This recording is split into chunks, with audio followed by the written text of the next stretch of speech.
Bab 61. Nicole sudah menduga inilah hasilnya. Melihat wajah Lulu yang tersenyum, dia tiba-tiba berhenti di tengah jalan. Tunggu aku di sini. Lulu tanpa sadar melihat Nicole melompati tembok dan keluar dari sekolah. 5 menit kemudian, Nicole kembali ke halaman sekolah sambil memegang secangkir kopi panas. Nicole menyerahkan teh susu di tangannya kepada Lulu dan menepuk kepala Lulu. Kamu membantuku, dan aku membelikanmu kopi. Benar-benar, Lulu tidak menyangka Nicole akan keluar kampus untuk membeli kopinya. Matanya berkaca-kaca tanpa sadar. Aku tidak percaya kamu mau membelikanku kopi. Saya sangat tersentuh. Nicole tidak menyangka secangkir kopi akan membuat Lulu begitu bahagia. Dia berpikir bahwa dia akan memperlakukan Lulu dengan lebih baik mulai sekarang. Minumlah sekarang. Jangan biarkan Nona Emerson mengetahuinya. Lulu mengangguk cepat. Mereka berdua berjalan perlahan menuju ruang kelas. Lulu menghabiskan semua kopinya sebelum memasuki kelas. Semua orang ada di kelas. Mereka semua memasang ekspresi mengejek di wajah mereka saat melihat Nicole masuk. Postingan tentang Ashley menjadi topik paling viral saat ini. Namun, setiap Nicole muncul, gambaran Nicole bersama Samuel dan Spencer selalu muncul di benak siswa kelas B. Di mata mereka, Nicole adalah aib. Dia tidak hanya menindas Snow, tapi dia juga terlibat dengan Riddle bersaudara yang tampan. Pengawas kelas, Vivian Collins, yang duduk di baris pertama, menatap Nicole dengan tatapan dingin. Bahkan jika kamu tidak peduli dengan reputasimu, kamu tidak boleh mempermalukan kelas B. Kamu merayu 2 anak laki-laki sekaligus, dan itu akan mempermalukan kelas kita. Orang-orang membicarakan hal-hal buruk tentang kelas kita karena kelakuan sembronomu. Tapi kamu sepertinya tidak malu. Semua orang mengangguk setuju saat Vivian mengungkapkan pemikiran mereka. Nicole bahkan tidak melihat ke arah Vivian saat dia berjalan langsung ke tempat duduknya. Lulu lah yang merasa sedikit marah dan ingin berbicara. Namun dia berubah pikiran saat melihat Nicole mengabaikan Vivian. Gary duduk di baris terakhir. Matanya berbinar pada Nicole, yang tidak peduli. Ketika dia melihat foto persahabatan Nicole dengan Samuel dan Spencer di forum, entah kenapa kemarahan yang tak terlukiskan muncul dalam dirinya. Dia sangat marah sehingga dia melemparkan cangkir itu ke tangannya. Bahkan hingga saat ini, dia masih kesulitan menahan amarahnya. Apa yang dikatakan Vivian mungkin terdengar tidak menyenangkan, namun Gary setuju dengan pernyataan Vivian bahwa Nicole harus berhati-hati dengan perilakunya agar orang lain tidak meragukan kebaikannya. Ketika Gary melihat Nicole datang, dia berkata dengan dingin, kamu harus berhati-hati dengan tindakanmu dan berperilaku sopan agar tidak menjadi bahan gosip. Hal terpenting bagi seseorang. Seorang gadis adalah reputasi, tidak ada laki-laki yang menyukai perempuan dengan reputasi buruk. Nicole tidak menyangka Gary akan berbicara dengannya, apalagi membicarakan topik ini. Dia menyeringai sebelum memasang ekspresi tegas. Kamu pikir kamu mengenalku dengan baik. Saya bebas melakukan apapun yang saya inginkan. Urus saja urusanmu sendiri. Suaranya sedingin pedang yang menusuk. Kata-katanya mengejutkan Gary. Memang benar dia tidak dapat menemukan apapun tentang latar belakangnya, dan pengetahuannya tentang hal itu berasal dari rumor di internet. Namun, ia berpikir, bukankah foto-foto itu asli? Dia tertangkap kamera memperlakukan Snow dengan buruk dan bersahabat dengan banyak cowok. Foto-foto itu adalah bukti nyata. Namun, dia tidak merasa menyesal dan tidak merasa bersalah atas perilakunya. Wajah Gary menjadi gelap saat memikirkan hal ini. Dia berkata dengan acuh tak acuh, itu terserah kamu karena kamu tidak mendengarkan nasihat. Nicole mengabaikan kata-katanya. Dia menarik kursinya dan duduk tanpa mengucapkan sepatah kata pun padanya. Gary memandangnya dari belakang dan mengepalkan tinjunya.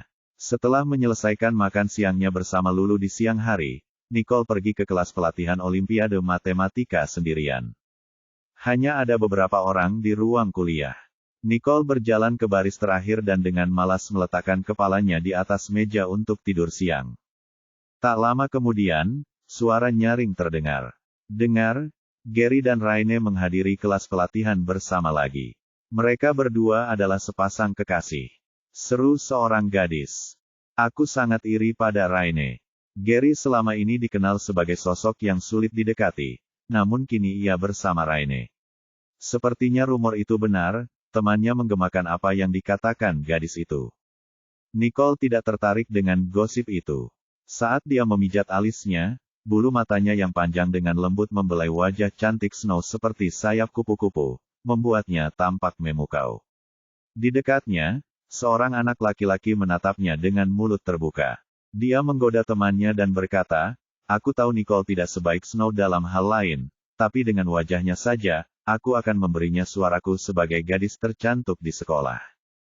Temannya juga memandang Nicole dan mengangguk tanpa sadar. Namun, dia kemudian menggelengkan kepalanya dengan cemas. "Saya penggemar Snow. Saya bukan pengkhianat." Dia berbalik ketika dia berbicara, mengalihkan perhatiannya dari Nicole.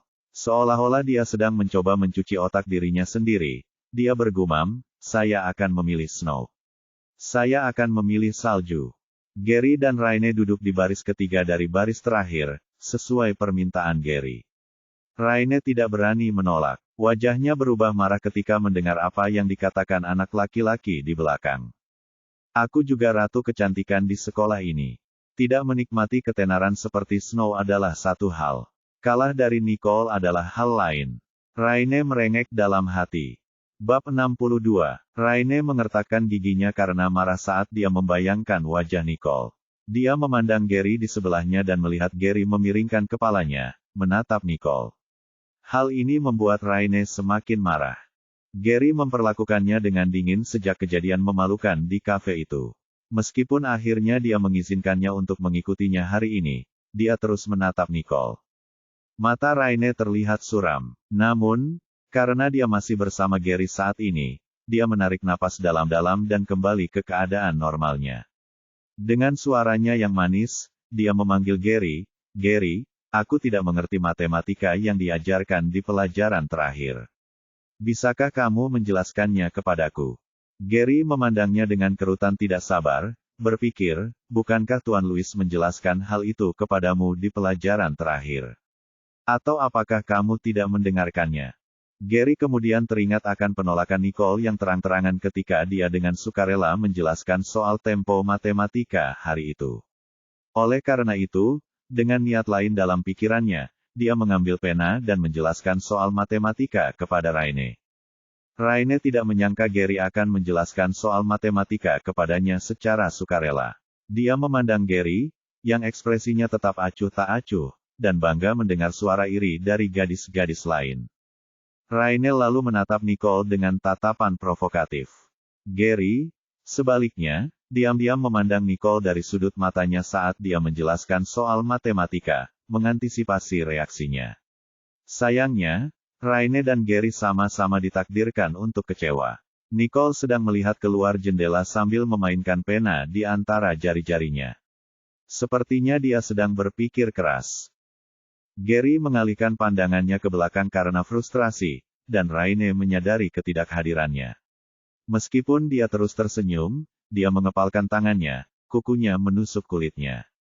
Itu saja. Karena Nicole, tepat pada saat itu bel sekolah berbunyi dan Pak Louis bergegas masuk membawa puluhan lembar jawaban. Raine tersenyum ketika dia melihatnya. Nilai ujianku tidak pernah lebih rendah dari 85. Meskipun Nicole bangga, dia tidak kompeten secara akademis. Mari kita lihat apakah Gary masih tertarik padamu saat hasil tes diumumkan. Raine menatap dengan percaya diri ke arah Lord Louis, hidungnya terangkat. Tuan Louis menyeka keringat di dahinya.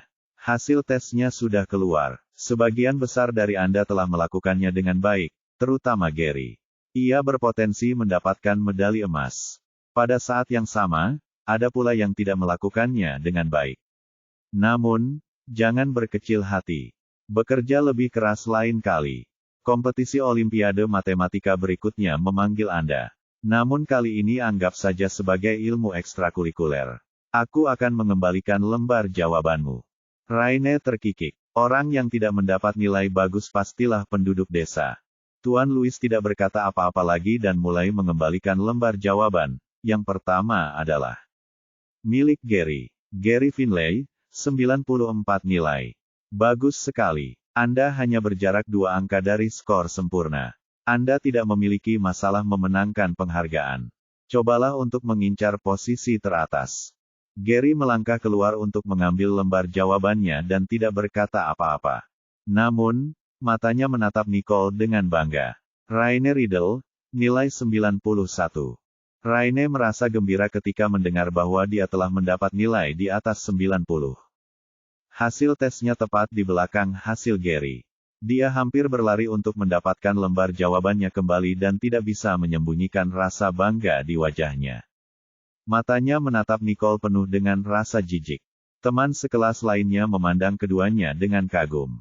Wah, mereka masing-masing mencetak gol pertama dan kedua. Mereka dikenal sebagai pasangan yang sempurna karena suatu alasan. Saat Raine mendengar kata-kata itu, dia mengangkat kepalanya lebih tinggi lagi dan duduk lebih dekat ke arah Gary. Noah Elliott, nilai 90. Lily McCarthy, 82 nilai. Hasil tes individu diumumkan satu demi satu. Tapi Tuan, Louis belum menyebut nama Nicole. Nicole sudah menjawab semua soal sebelum menyerahkan lembar jawabannya, namun namanya belum disebutkan meski sudah mendekati tanda kelulusan. Dengan kata lain, dia kemungkinan besar telah gagal. Senyuman tidak bisa menahan diri untuk tidak muncul di wajah Raine ketika dia memikirkan hal ini. Pasti begitu. Mereka yang berasal dari kota kecil tidak cukup kompetitif. David Dale, 60 nilai. Seorang anak laki-laki bangkit dan dengan senang hati mengambil kembali kertas ujiannya. Dia baru saja lewat, menyelamatkan dirinya dari rasa malu. Louis berhenti. Hanya tersisa satu lembar jawaban di tangannya. Karena Nicole tidak menerima kertas ujiannya, mudah untuk mengetahui siapa pemilik lembar jawaban itu. Tiba-tiba, semua mata tertuju pada Nicole. Ada tatapan keingintahuan, penghinaan, dan bahkan rasa tidak senonoh. Tidak ada yang menunjukkan empati atau simpati. Nicole sedang membaca buku dengan dagu bertumpu pada tangannya. Dia sepertinya tidak terganggu dengan tatapan itu. Gary mengerutkan kening, mengingat Nicole pernah berkata pada dirinya sendiri terakhir kali bahwa pertanyaannya terlalu sederhana. Dia tidak menyangka dia akan gagal dalam ujian. Dia pembohong sekali. Raine juga memandang ke arah Nicole sambil mencibir. Aku terkejut dia masih bisa berpura-pura tenang meski gagal dalam ujian. Louis mengulurkan tangan dan menyeka keringat di dahinya. Dia kemudian mengambil lembar jawaban terakhir dan mengumumkan, Nicole Wallace, nilai 0. Terjadi keributan seketika di dalam kelas. Tawa dan obrolan keras terdengar di sekitar Nicole. Ketika saya melihat dia tidak memperhatikan selama kelas terakhir kali, saya pikir dia sangat percaya diri.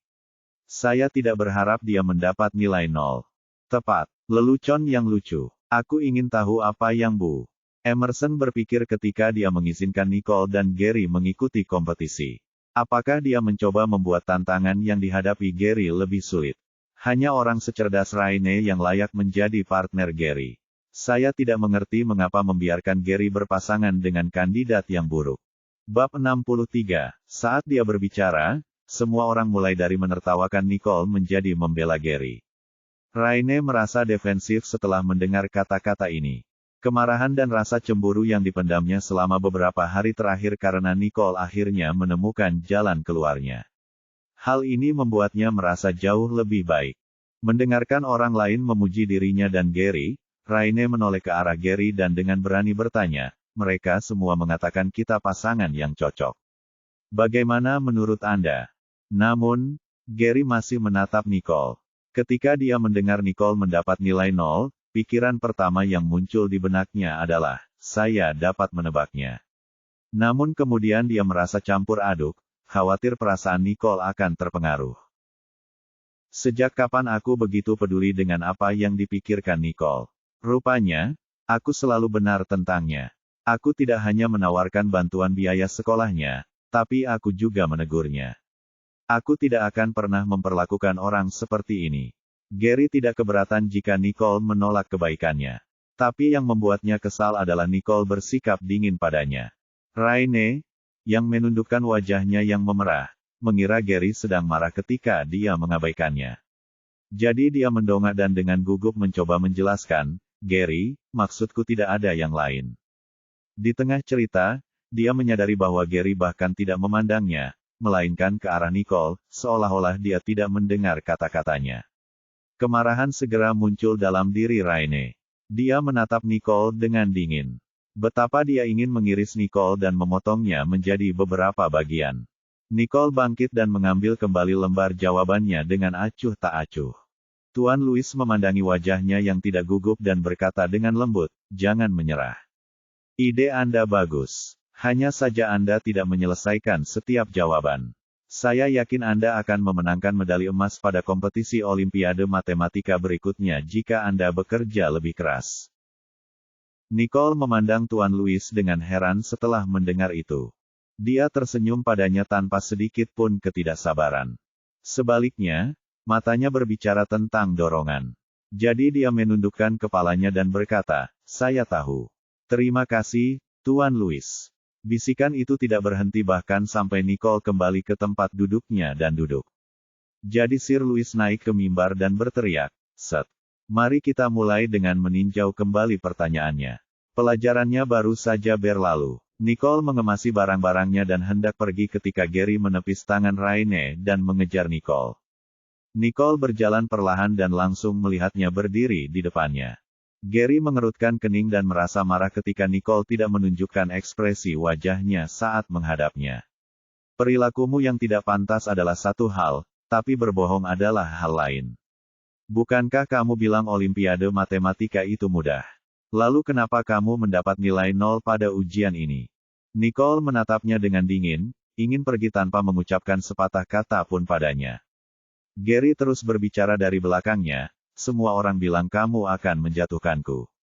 Nicole, tolong buktikan bahwa mereka salah, dan jangan biarkan kami dipermalukan seperti ini. Saya akan mengabaikan kebohongan itu. Kamu memberitahuku terakhir kali dan mengajarimu matematika. Tapi kamu harus berjanji padaku untuk tidak berhubungan lagi dengan anak itu." Nicole berbalik. Dia dengan santai menarik borgolnya dan dengan malas membawa tas di punggungnya. Setelah menatap Gary dengan ekspresi aneh selama 2 detik, dia tiba-tiba tersenyum. Saat itu, kecantikannya tak terlukiskan. Dia secantik sinar matahari musim semi. Gary sedikit terkejut. Dia menutup mulutnya meskipun dia belum selesai berbicara. Nicole belum pernah tersenyum padanya sebelumnya, ini pertama kalinya. Dia telah melihat banyak gadis cantik sejak dia masih kecil, dan ini adalah pertama kalinya dia begitu kagum hingga kehilangan kata-kata. Senyum Nicole dengan cepat memudar dari wajahnya. Sebaliknya, ekspresi acuh tak acuh muncul di matanya saat dia menatap Gary, yang membeku di tempat seperti patung. Dia berdiri di sana dengan ekspresi sedingin musim dingin, tapi wajahnya secantik musim panas. "Gary, aku akan mengatakannya lagi, urus urusanmu sendiri," kata. Nicole terdiam beberapa saat sebelum pergi, tidak memberi waktu pada Gary untuk bereaksi. Gary membeku di tempatnya. Ini adalah kedua kalinya dia ditolak. Sikap Nicole terhadap Austin bahkan lebih baik daripada terhadap dirinya. "Apa yang aku coba lakukan adalah demi kebaikanmu sendiri," pikir Gary sambil menatap Nicole dari belakang dan mengepalkan tangannya saat Nicole pergi. Nicole tidak peduli apa yang dipikirkan Gary. Dia pergi ke kafe seperti biasa dan duduk di sana sebentar sebelum kembali ke asrama. Di asramanya, dia duduk di depan meja dan bersiap membaca buku beberapa saat. Lulu baru saja selesai menjawab soal Olimpiade Matematika. Setelah berpikir sejenak, dia menyalakan komputernya dan login ke forum online sekolah. Diskusi hangat masih berlangsung di forum. Ashley telah dikeluarkan dari keluarga Holmes dan dikeluarkan dari sekolah. Itu adalah akhir yang buruk bagi Ashley. Postingan terpanas kedua hari ini sebenarnya ada hubungannya dengan Nicole. Seseorang memposting berita tentang Nicole yang mendapat nilai 0 di Olimpiade Matematika secara online, dan banyak orang mengolok-oloknya. "Aku sudah bilang padamu, Nicole berasal dari pedesaan, dan nilainya buruk. Dia bukan tandingan Snow dan Raine." "Saya setuju. Tapi ku dengar dia dan Gary adalah teman sekelas. Bagaimana bisa ada perbedaan besar di antara keduanya? Kita berbicara tentang 94 versus 0. Entah bagaimana dia masih berani bertahan di kelas latihan Olimpiade Matematika.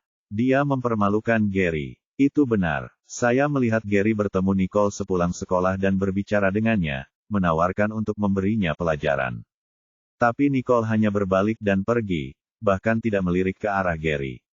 Itu berlebihan. Nicole seharusnya tidak menyinggung Gary, bahkan dengan perlindungan Austin. Bab 64. Lulu terdiam saat melihat lembar jawaban yang nilainya 0. Nicole telah mengajarinya solusi untuk soal matematika serupa. Dan pendekatan Nicole jauh lebih jelas dan sederhana dibandingkan jawaban standar. Dia bertanya-tanya bagaimana Nicole bisa mendapat nilai 0. Lulu menoleh ke Nicole yang sedang membaca buku. Apakah kertas ulangan Olimpiade Matematika dengan nilai 0 ini benar-benar milikmu? Nicole melihat ke layar komputer, sudah diunggah ke forum sekolah. Ya, itu milikku. Mengapa? Lulu semakin terkejut saat Nicole mengakuinya. Tapi kamu bisa menjawab semua pertanyaan ini. Anda bahkan mengajari saya. Bagaimana kamu bisa mendapat nilai 0? Aku lupa bagaimana menjawabnya. Sebenarnya Nicole tidak mau repot-repot menuliskan semua langkahnya. Dia sudah memiliki jawabannya di benaknya setelah menulis beberapa langkah saja. Jadi, dia melewatkan sebagian besar langkahnya dan hanya menuliskan jawabannya. Dengan level Tuan Louis, dia pasti tidak memahami cara berpikir Nicole, jadi dia memberinya nilai 0. Lulu memandang Nicole dengan curiga, meragukan perkataan Nicole. Ketika Lulu terjebak dalam revisinya sebelumnya, Nicole telah mengajarinya cara mengerjakan soal matematika hanya dengan melihat sekilas.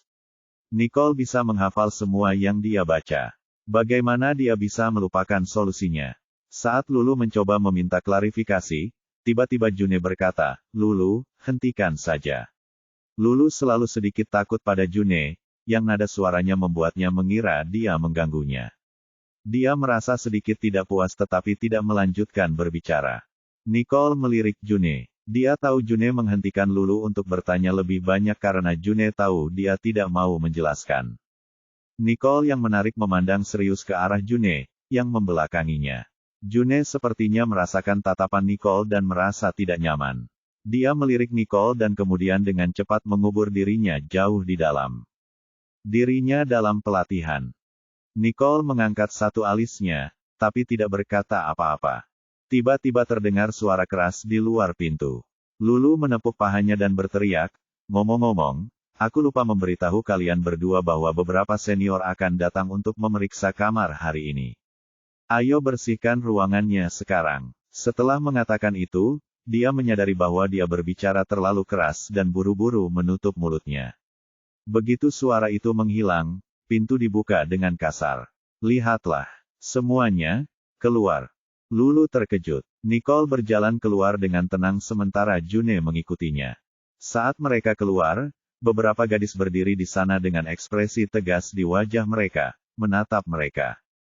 Dengan tatapan tidak ramah. Tokoh utamanya adalah seorang gadis gemuk. Saat melihat kecantikan Nicole, kemarahan dan kecemburuan hampir keluar dari matanya.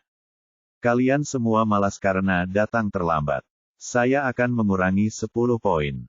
Nilai asrama di setiap asrama adalah 10% dari total nilai akhir semester, dan akan ada tambahan poin untuk asrama unggul. Jadi setiap asrama sangat mementingkan pemeriksaan acak." Siswa lain menjulurkan kepala untuk melihat sekeliling. Mereka bersorak dan mencibir ketika mendengar gadis gemuk di koridor luar kamar Nicole mulai mengurangi poin. Ekspresi Nicole berubah dingin ketika poin dikurangi tanpa alasan yang jelas. "Gadis gendut ini sepertinya memilih kamar kita." Bab 65. Lulu yang terakhir keluar dan langsung meminta maaf. "Maaf. Saya baru saja tidur. Lain kali aku tidak akan terlambat. Tidak bisakah kamu mengurangi 10 poin ini? Nilai penuh untuk satu ruangan adalah 100 poin. Hostel dengan nilai 90 poin ke atas sangat bagus. Jika dikurangi 10 poin, kamar asrama mereka akan keluar dari kategori sangat baik." Lulu memandang gadis gendut itu dengan wajah memohon. Gadis gendut itu mencibir padanya. "Lain kali ya lain kali. Kali ini ya kali ini bagaimana saya bisa tahu seperti apa penampilan Anda di lain waktu? Saya akan mengurangi 10 poin kali ini." Dia menulis di kartu skor dan mengurangi 10 poin kredit saat dia berbicara. Setelah itu, dua gadis berjalan dengan angkuh menuju asrama Nicole. Mereka secara acak mengambil beberapa barang milik gadis-gadis itu, membuangnya ke samping, membuka lemari, dan mengeluarkan laci untuk mencari barang terlarang. Akhirnya, mereka menemukan pena pengingat di meja June. Gadis gendut itu sangat senang. Ini adalah barang terlarang. Saya akan mengurangi 20 poin lagi. June melangkah maju dan menjelaskan, itu hanya pulpen, yang diperbolehkan di asrama. Itu bukan hal terlarang. Namun gadis gendut itu mendorong June menjauh. Dia memandang June dan mencibir, menurutku itu barang terlarang.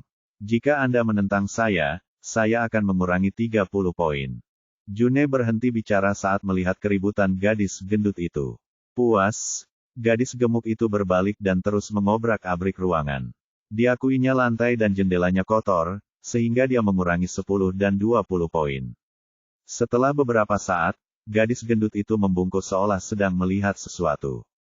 Dia kemudian memberi isyarat kepada kedua temannya untuk datang dan melihat. Bisakah kalian mengetahui apakah ini lubang semut? Kedua gadis itu mengerti maksudnya dan menganggukkan kepala sambil mengatakan bahwa itu adalah lubang semut. Gadis gendut itu menoleh ke arah ketiganya dan berkata dengan penuh kemenangan, asrama ini terlalu tidak higienis. Bahkan ada lubang semut. Saya akan mengurangi 40 poin lagi. Gadis gendut itu menulis angka 0 di kartu skor dengan coretan pena yang besar. Ketika semuanya selesai, dan saat gadis gendut itu hendak pergi bersama kedua temannya, dia tiba-tiba tertawa terbahak-bahak saat melihat buku Esperian di meja Nicole. Penerima nilai 0 membaca buku bahasa Esperian. Saya akan menyitanya. Lulu memandang Nicole dengan cemas, mengetahui bahwa Nicole selalu memperlakukan bukunya sebagai harta berharganya. Gadis gemuk ini telah melampaui batas kemampuannya. Nicole berdiri di ambang pintu dengan tangan terlipat seolah dia tidak berniat menghentikan gadis gendut itu. Dia bahkan memberi isyarat, tolong. Gadis gendut itu semakin sombong dan mengambil buku-buku lain dari meja Nicole ketika dia melihat Nicole begitu kooperatif. Dia mendengar Nicole bersikap jahat, jadi dia datang hari ini untuk mengoperasi hidung Nicole. Dia hanya tidak menyangka semuanya akan berjalan begitu lancar dan Nicole tampak seperti orang yang lemah lembut. Rupanya juniornya takut menghadapi gadis ini. Memikirkan hal ini, dia menatap Nicole dengan sedikit rasa jijik di matanya. Gadis gendut itu hendak meninggalkan asrama Nicole dengan kepala terangkat tinggi. Lulu mengepalkan tangannya karena marah, dan June mengertakkan gigi. Mereka mendapat nilai 0 tanpa alasan. Gadis gendut itu keterlaluan. Saat itu, Nicole yang berada di dekat pintu mengangkat kakinya dan menendang gadis gemuk itu keluar dari pintu. Sebelum gadis gendut itu sempat bereaksi, dia menabrak dinding di seberang kamar asrama Nicole. Dagingnya gemetar beberapa kali kesakitan, dan buku serta kartu skor di tangannya jatuh ke tanah. Nicole membungkuk dan mengambil buku-buku itu, mengabaikan kartu skor dengan angka 0 besar di atasnya. Wajah gadis gendut itu berubah kesakitan. Nicole, apa yang kamu lakukan? Beraninya kamu memukulku. Bab 66. Nicole berjalan mendekat dan menepuk lembut wajah gadis gendut itu. Jadi, kamu tahu siapa aku? Gadis gemuk itu menggigil ketakutan seperti babi yang menunggu untuk disembelih ketika Nicole menatapnya dengan mata dingin. Akhirnya, dia mengerti kenapa orang memanggil Nicole dengan berbagai macam nama, tapi tidak ada yang berani menghadapinya. Itu karena Nicole terlalu agresif. Terjadi keheningan sesaat di koridor. Gadis gendut itu ketakutan. Dia tidak bisa memberitahu Nicole bahwa dia ada di sana untuk mencari masalah dengannya. Aku tidak mengenalmu. Namamu ada di kartu skor. Nicole menatapnya sambil tersenyum, matanya sedingin es. Bahkan orang bodoh pun tahu kalau gadis gendut ini sengaja mengincar asrama Nicole dan Lulu. Gadis gendut itu bahkan memanggil nama Nicole, yang menunjukkan bahwa gadis gendut itu mengejarnya. Sebaiknya kau menjelaskannya sendiri. Jangan paksa aku. Keringat dingin mengucur di kulit gadis gendut itu, dan dia memejamkan mata dan berhenti berkelahi. Itu semua karena kamu merayu Samuel dan bermain dengan banyak laki-laki. Samuel tertipu karena dia terlalu naif. Aku harus membalaskan dendamnya. Gadis gendut itu menutup matanya, berharap Nicole akan memukulnya. Ketika tidak terjadi apa-apa setelah beberapa saat, dia perlahan membuka matanya lagi. Gadis gendut itu melihat Lulu memandangnya dengan kasihan. Sedangkan Nicole, dia sudah mengambil bukunya dan kembali ke kamarnya. Lulu tampak lega. Berpikir bahwa gadis gendut itu mendatangi Nicole untuk hal ini, dia berkata dengan nada sinis, "Siapakah kamu di mata Samuel sehingga kamu ingin membalas dendam pada Nicole? Kamu seharusnya khawatir Samuel akan membalas dendam pada Nicole ketika dia mengetahuinya tentang ini." Lulu tahu bahwa Nicole adalah putri kesayangan keluarga Riddle. Samuel pasti akan membantu saudaranya mendapatkan keadilan jika mengetahui kejadian ini. Gadis gendut itu menatap Lulu dengan takjub sambil menganga. Dia tidak mengerti kenapa Lulu mengatakan itu. Saat kedua temannya melihat Nicole sudah pergi, mereka buru-buru membantu gadis gendut itu berdiri dan kabur tanpa repot-repot memeriksa sisa kamar asrama. Tanpa sepengetahuan semua orang, sepasang mata yang mengintai di kegelapan telah mengamati apa yang terjadi di sana. Orang itu benar-benar tidak menganggap para senior itu tidak berguna. Dia tidak segan-segan meremehkan Nicole di depan mereka, mengira mereka pasti akan memberi pelajaran pada Nicole. Namun mereka diintimidasi oleh Nicole dan melarikan diri dengan ekor di belakang kaki mereka. Orang yang melihat dalam kegelapan adalah Norah. Sambil mengertakkan gigi karena marah, dia hanya bisa berbalik dan kembali ke kamarnya dengan frustrasi. Dia akan mencoba mencari cara lain untuk memperbaiki Nicole. Kedamaian kembali ke kamar lagi. Tapi Nicole merasa ada yang janggal. Meskipun orang-orang ini adalah penggemar Samuel, bagaimana mereka bisa menemukan kamar asramaku untuk mencari masalah? Seseorang selain Snow dan Raine di sekolah pasti mulai mengincarku akhir-akhir ini. Nicole tahu betul kalau pasti ada dalang di balik semua ini. Lulu memandangi asrama yang digeledah, mengambil boneka kotor dari lantai, dan membersihkannya, merasa ingin menangis. Mereka terlalu banyak. Hanya karena kakakmu memperlakukanmu dengan baik, dia menargetkan asrama kami dan mengurangi nilai kami. Jika saya Samuel, saya tidak akan pernah menyukainya. Melihat penampilannya yang menyedihkan, Nicole mau tidak mau bangkit untuk membantunya melepaskan boneka itu. Ini akan baik-baik saja. Jangan khawatir. Bahkan jika semua poin dikurangi, Ellison tidak akan mengusirnya. Entah kenapa, Lulu merasa lebih yakin setelah mendengar perkataan Nicole. Jika Nicole berkata tidak apa-apa, maka akan baik-baik saja. Lulu tidak tahu mengapa dia begitu mempercayai Nicole. Entah bagaimana, dia menganggap kata-kata Nicole meyakinkan. Saat mereka membersihkan kamar asrama mereka, waktu sudah hampir pukul 10 malam. Jadi mereka segera pergi tidur. Keesokan paginya, Nicole dan Lulu datang ke kelas bersama. Bradley sedang melakukan revisi. Ketika dia melihat mereka datang, dia memberi isyarat kepada mereka untuk datang dan duduk. Nicole berjalan perlahan, dan tepat ketika Bradley hendak mengatakan sesuatu padanya, terdengar suara dari luar pintu. "Austin ada di sini lagi. Apakah dia di sini mencarimu lagi?" kata Bradley terkejut. Nicole tidak berkata apa-apa. Semua orang di kelas menyaksikan Austin bergegas masuk dan berteriak, "Bos!" Nicole merasa tidak berdaya karena dia tidak menyangka Austin akan begitu gigih menjadikannya bosnya. Austin datang ke hadapannya bersama bawahannya dan memberi isyarat agar mereka berbicara. Beberapa dari mereka saling memandang dan berkata, "Bos." Seluruh kelas menyaksikan dengan mulut ternganga. Tidak peduli berapa kali mereka menontonnya, adegan Austin yang berusaha menyenangkan Nicole tetap berdampak. "Apa yang kamu lakukan di sini lagi?" Nicole mengerutkan kening. Ada sedikit rasa sedih di wajah ketakutan Austin. "Bos, ada sesuatu yang belum saya lakukan dengan baik. Saya meminta maaf kepada Anda." "Apa itu?" Nicole bertanya. Austin tersanjung saat melihat Nicole begitu sabar menghadapinya. "Bos, awalnya kami ingin pergi ke Institut Norton untuk mencari kain untuk membalaskan dendam Anda, tapi kami menunggu beberapa hari, dan dia masih tidak ada tempat untuk terlihat. Kami menangkap salah satu bawahannya, dan baru kemudian kami mengetahui bahwa Anda telah memukulinya, dan dia berada di rumah sakit." Austin menatap Nicole dan kemudian melanjutkan berkata dengan hati-hati, "Bos, saya minta maaf.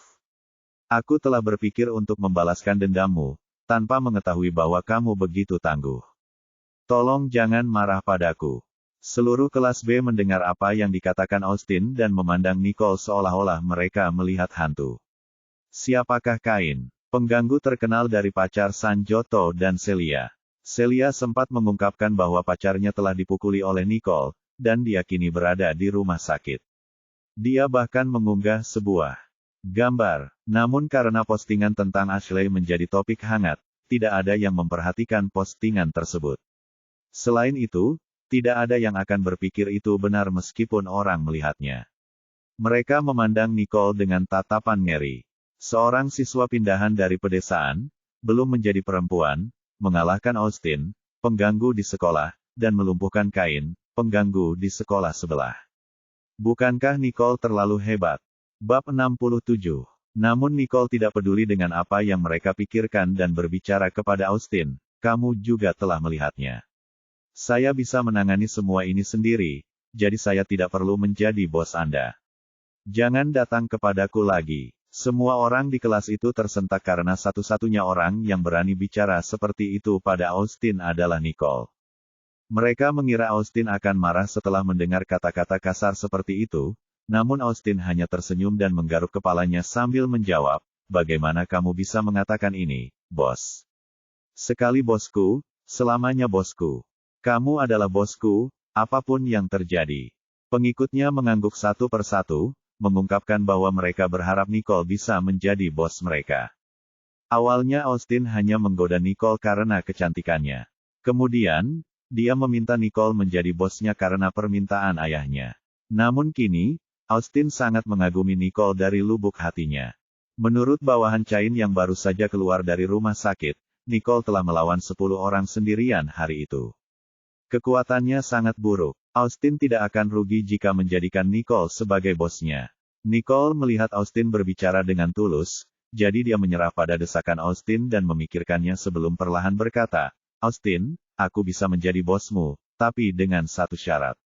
Saya tidak yakin apakah Anda bisa menerimanya. Austin meminta Nicole menjadi bosnya, tapi bukan saja dia tidak merasa bersyukur kepada Tuhan dan menerimanya dengan rasa syukur, tapi dia bahkan ingin menyerahkan syarat dan ketentuannya. Semua orang memandang Nicole dengan aneh.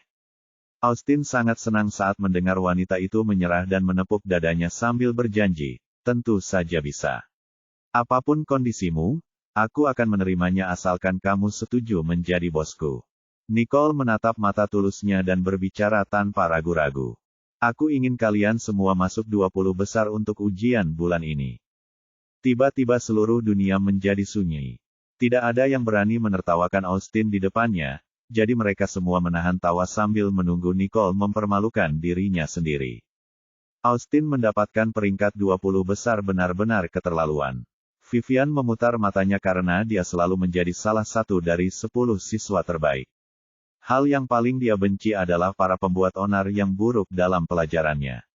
Menjadikan anak-anak nakal ini masuk 20 besar hanyalah sebuah penghinaan terhadap 20 siswa teratas saat ini. Gary, di belakang Nicole, juga tidak menyangka dia akan mengajukan permintaan seperti itu. Punya Austin dan pengikut di 20 besar. Mustahil. Semua orang mengira Austin akan berbalik dan pergi karena dia tidak akan pernah menyetujui persyaratan konyol seperti itu. Namun, ekspresi Austin berubah ketika dia bertanya kepada Nicole dengan suara rendah, Bos, bisakah kamu mengubah kondisinya? Kami selalu finish terakhir pada tes, jadi akan sangat sulit bagi kami semua untuk masuk 20 besar pada tes mendatang. Semua pengikut Austin menunjukkan ekspresi masam. Kami selalu menjadi penindas yang memukuli orang, jadi tidak mungkin kami bisa duduk diam dan belajar. Namun, ekspresi Nicole tetap sama saat dia berkata datar, aku hanya punya satu syarat, dan itu tidak akan pernah berubah. Lupakan saja semua ini jika kamu tidak bisa menerimanya. Austin melihat Nicole serius, jadi dia langsung memasang wajah masam dan berkata, baiklah, baiklah. Saya berjanji, Bos. Jika kami menjadi 20 besar untuk tes mendatang, Anda akan menjadi bos kami, oke? Nicole memandangnya. Dia mengangkat matanya dengan lembut sambil berkata, setuju. Rasa dingin di matanya mencair. Banyak siswa laki-laki yang takjub melihat kecantikannya. Baru kali ini Austin merasakan betapa lembutnya Nicole padanya. Dia sangat terkejut hingga dia membeku di tempatnya. Berdiri di belakang mereka adalah Gary, yang darahnya mulai mendidih saat menyaksikan kejadian tersebut. Bukankah aku lebih baik dari Austin? Kenapa Nicole memperlakukannya dengan sangat baik tapi bersikap dingin padaku? Nicole sedikit meringis saat melihat Austin membeku di depannya. Dan saat itulah Austin tersadar dari lamunannya. Dia langsung menjawab, "Ya, 2 kali," dan berlari bersama para pengikutnya. Aku harus belajar keras untuk menjadikan Nicole bosku. Dengan begitu, dia akan memperlakukanku dengan lembut seperti yang dia lakukan hari ini. Austin punya rencana dalam pikirannya. Dia akan membuat bawahannya belajar dengan giat segera setelah dia kembali dan memukuli mereka yang tidak mendengarkannya. Para preman yang menghadapi ancaman Austin sangat menderita, jadi satu-satunya hal yang bisa mereka lakukan adalah mengambil buku teks mereka dan belajar dari bab pertama. Tiba-tiba, seluruh kelas dipenuhi dengan suara halaman di balik. Austin mengangguk puas ketika dia melihat mereka belajar. Dia kemudian keluar dan mulai mempelajari mata pelajaran yang paling dia benci, matematika. Ia mendengar bahwa Nicole adalah kandidat untuk kompetisi Olimpiade Matematika. Jadi, sebagai bawahan Nicole, matematikanya juga tidak terlalu buruk. Austin dan para pengikutnya semua belajar dengan antusias sementara para siswa di kelas B saling bertukar pandang. Mereka tidak mengira Austin akan menyetujui permintaan Nicole. Semua orang di sekolah tahu betapa buruknya prestasi akademis Austin. Ia bahkan dianggap beruntung karena mendapat peringkat kedua dari bawah. Tidak ada yang mengira dia akan menerima persyaratan Nicole hanya untuk menjadikannya bosnya. Berita tentang Austin yang ingin masuk ke 20 besar untuk ujian mendatang menyebar dengan cepat ke seluruh sekolah. Banyak siswa yang menunggu Nicole dan Austin mempermalukan diri mereka sendiri. Lagi pula, mereka hanya punya waktu sekitar 2 minggu sampai ujian dimulai. Bahkan jika mereka duduk di atas roket, mereka tidak akan dapat mencapainya. Nilai ujian mereka lebih tinggi dalam waktu singkat. Ekspresi Gary menjadi gelap ketika dia berpikir, Nicole benar-benar tahu cara bermain-main. Dia sudah mendapat nilai 0 untuk penilaian Olimpiade Matematika, tapi dia ingin orang lain mendapat nilai bagus. Sungguh konyol. Bab 68. Gary menatap Nicole dengan dingin, matanya menyala karena jijik dan bingung. Jika dilihat lebih dekat, terlihat sedikit kekecewaan di mata Gary. Nicole tidak peduli bagaimana orang memandangnya. Dia hanya meletakkan dagunya di atas tangannya dengan malas sambil memainkan penanya. Kelas dimulai, dan Emerson masuk dengan ekspresi masam. Dia tidak melihat ke arah Nicole selama kelas. Saat kelas berakhir, dia memanggil Nicole dan Gary ke kantor.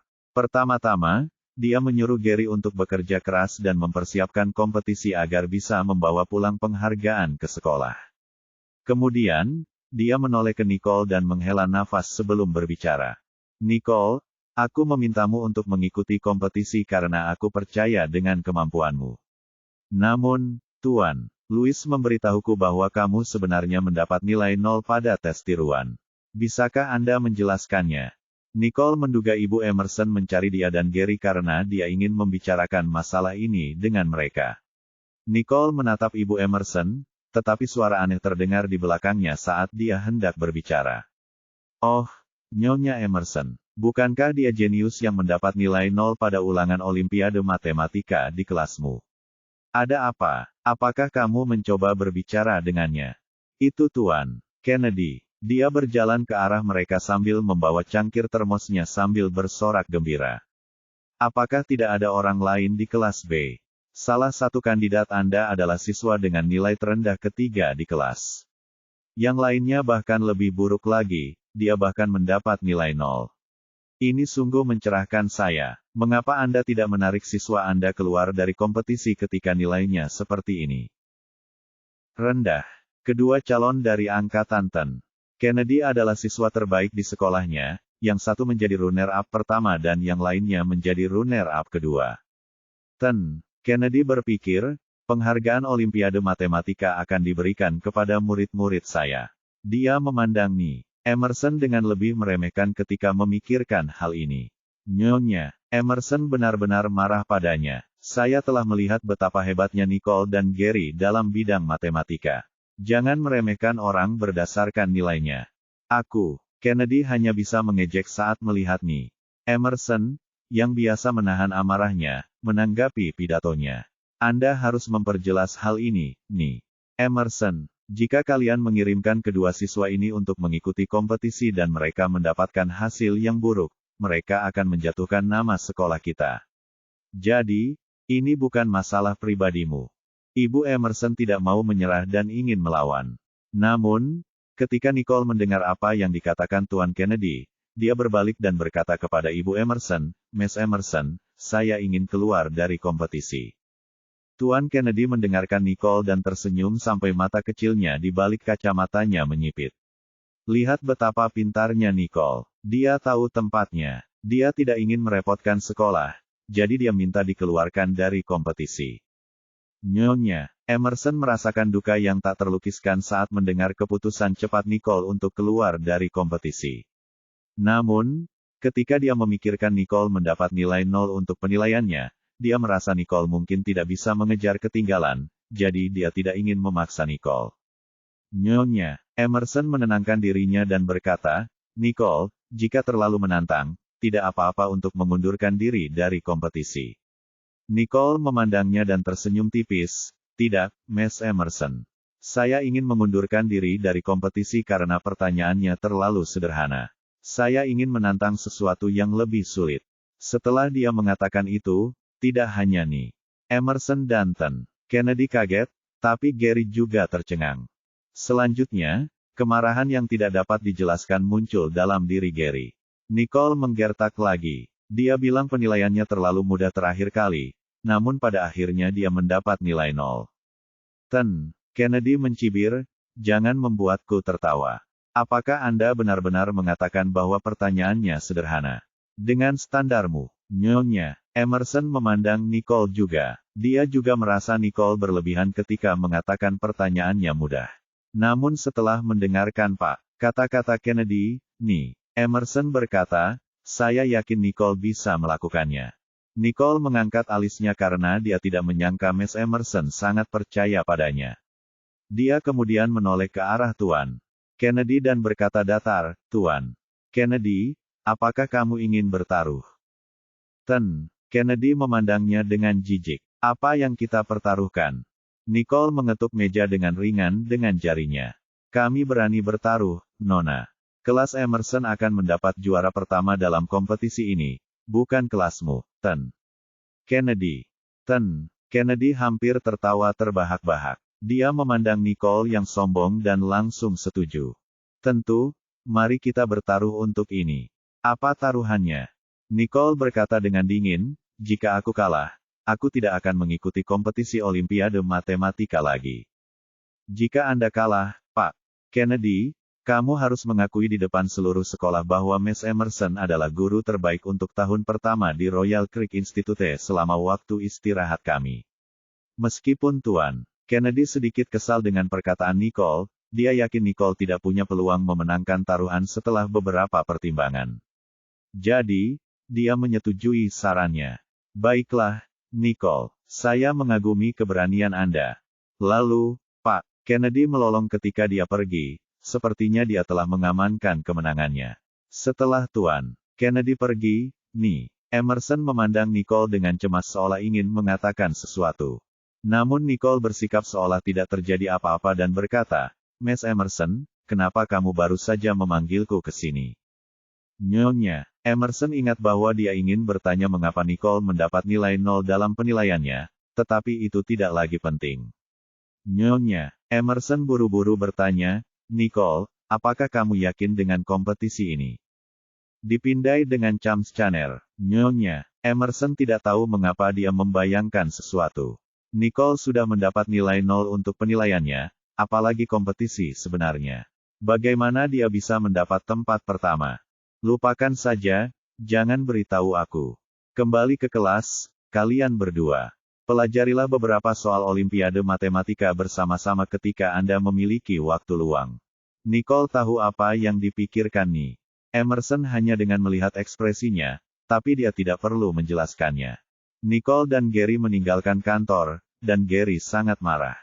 Dia memandang Nicole dengan dingin dan bertanya, kamu benar-benar pembohong. Mengapa menurut Anda soalnya mudah?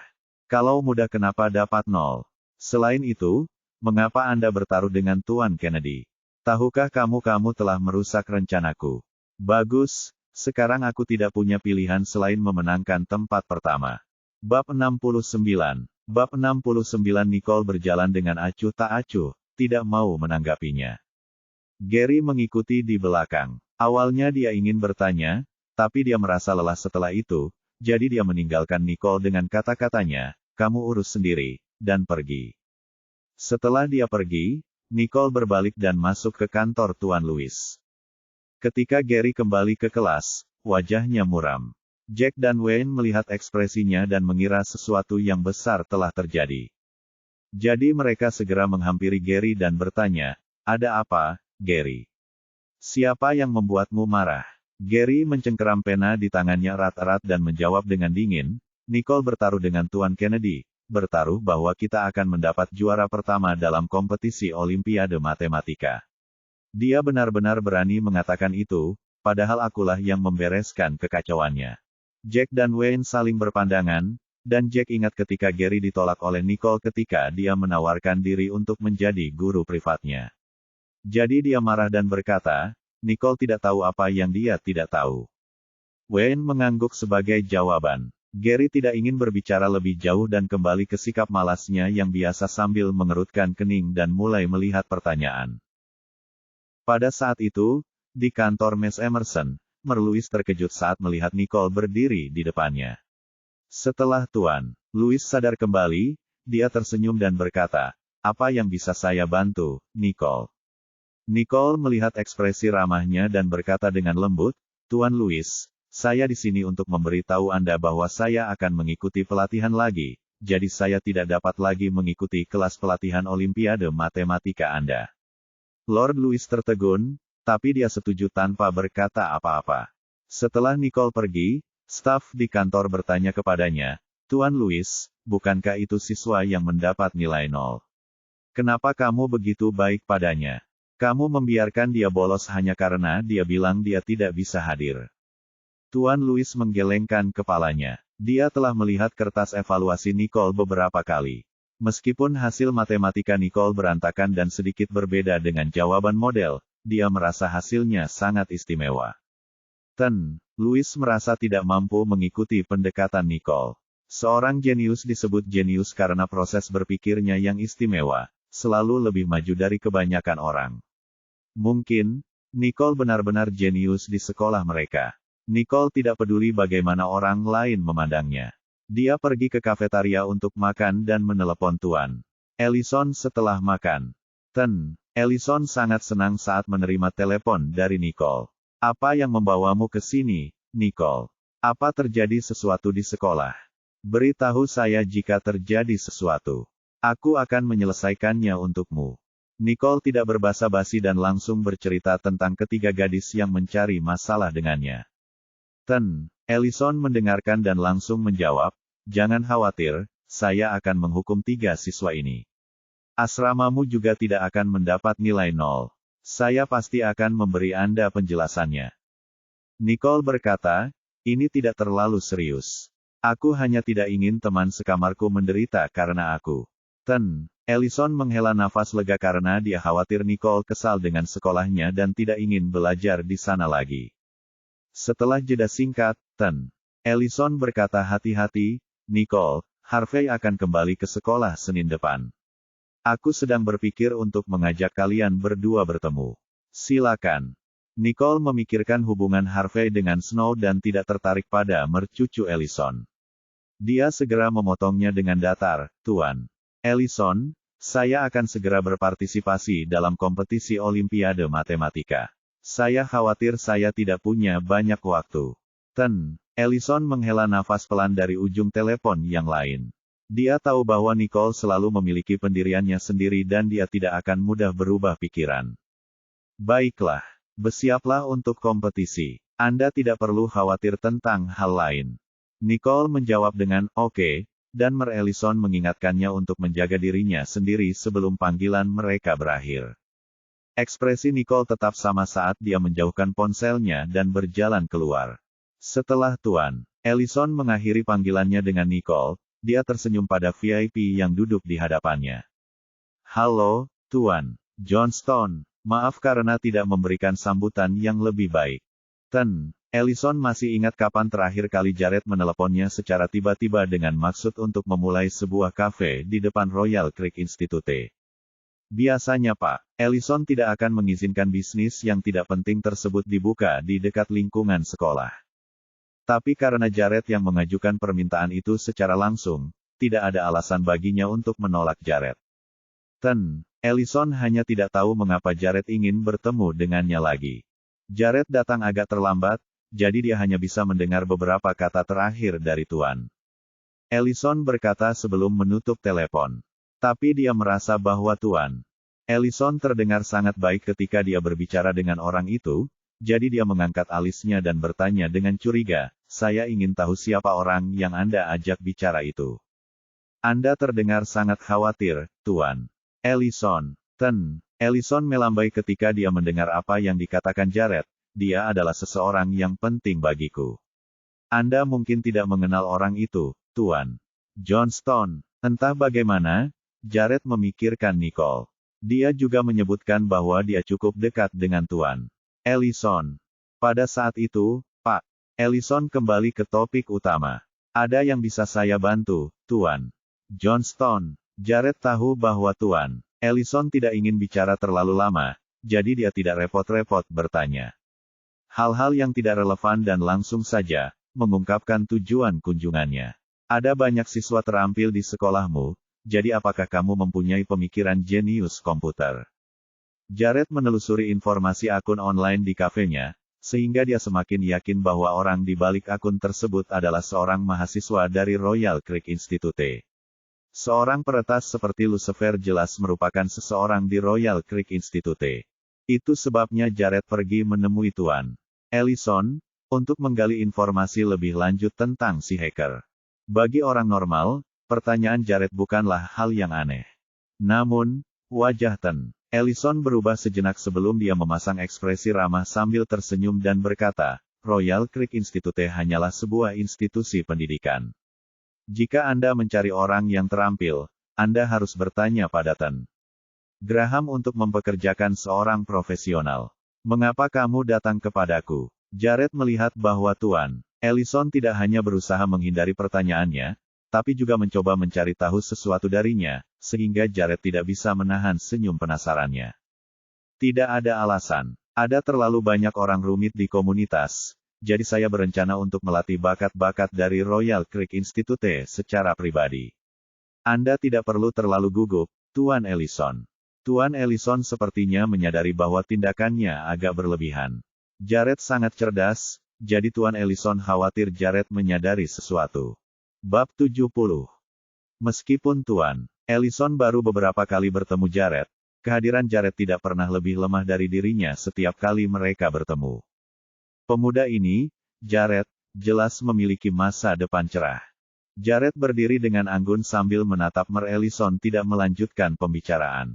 Jared berjalan perlahan menuju ujung meja kantor Tuan Long Ellison, yang memiliki jendela besar dari lantai ke langit-langit di sebelahnya. Saat itu juga, matahari bersinar terang menyinari Jared hingga ia tampak bercahaya. Kantor BPK Ellison berada di lantai paling atas, sehingga mereka dapat melihat dengan jelas seluruh kampus Royal Creek Institute. Jared berdiri di depan jendela dan tertawa aneh. "Tuan Ellison, saya ingin berinvestasi di sekolah Anda."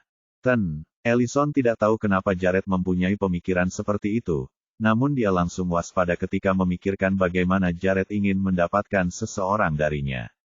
"Mengapa Anda tiba-tiba mengatakan ini, Tuan Johnston?"